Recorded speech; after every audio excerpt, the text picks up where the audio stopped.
gives us a reason to look forward to tomorrow.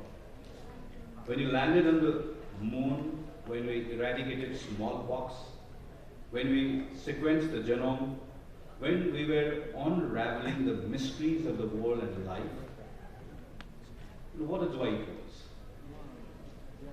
Imagine what happens when these kids who are taught the value of evidence and proof from an early age start voting when they grow older.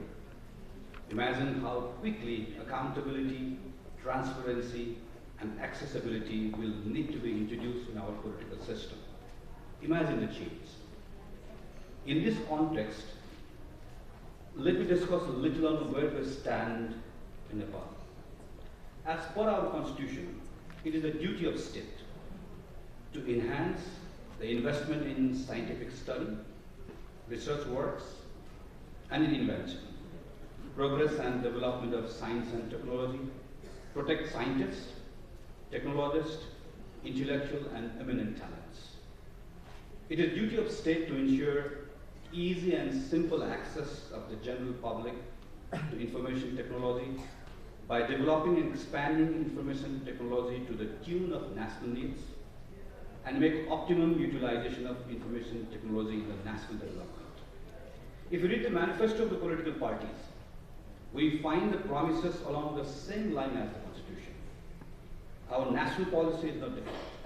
It reads that objective of science and technology policy is to take the nation in competitive advantage by utmost development of science and technology. Policy is there, promise is there, but where are we actually? How much are we spending on science and technology?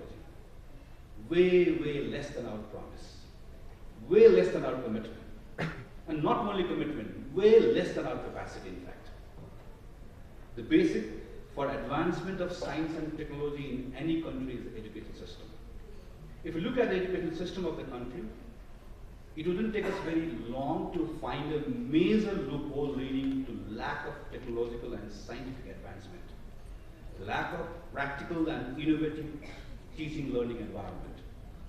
The school level courses have completely failed to acknowledge the different practical education could create in an individual level and in the fraternity of science, technology, innovation as a whole.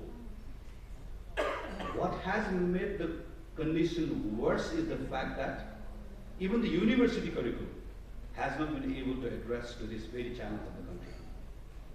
When the developed countries have already been able to show the world what a black hole looks like, we are still struggling to have microscope in our school labs to let our children see what a stomata of a leaf looks like.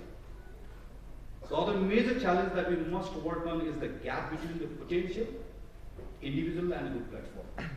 There are a lot of examples of young Nepalese contributing to mark the greatest revolutions in science and technology innovation, working in different parts of the world, where they are made available with a good platform. The contributors and innovators to the first human heart transplant, to finding the water in the Mars, into the Nepal. What does this show? The fact shows us that Nepali as an individual is equally talented, innovative, and able to contribute to the rapidly progressing science, technology, innovation around the world. And there are numerous other examples within the country as well. Yet we have missed out in utilizing these talented minds due to our inability to create a proper platform. Our failure to create strong institutions has resulted the young generation to face the opportunity gap. The list can be never ending. However, it is important what we look forward to, what is possible despite the challenges we face. In my opinion, there are few key areas where we need to focus on to ensure that science, technology, and innovations are a key focus within the country and we deliver as our commitments in the Constitution.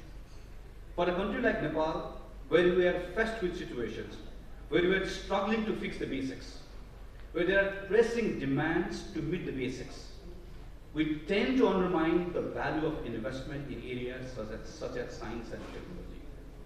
We tend to believe that this should focus on only when we have ample resources. But I don't think this should be the case. We as policymakers have to understand that with one-fold progress in science and technology, our progress towards our key goals can be multiplied. We as policymakers have to understand that our mindset of taking investment in science, technology, innovations, R&D as a luxury is absolutely wrong. One day, Nepal will have economy big enough where we will be able to spend on science and technology is a wrong notion. In fact, it should be the other way around. Investing in science and technology will enable our economy to have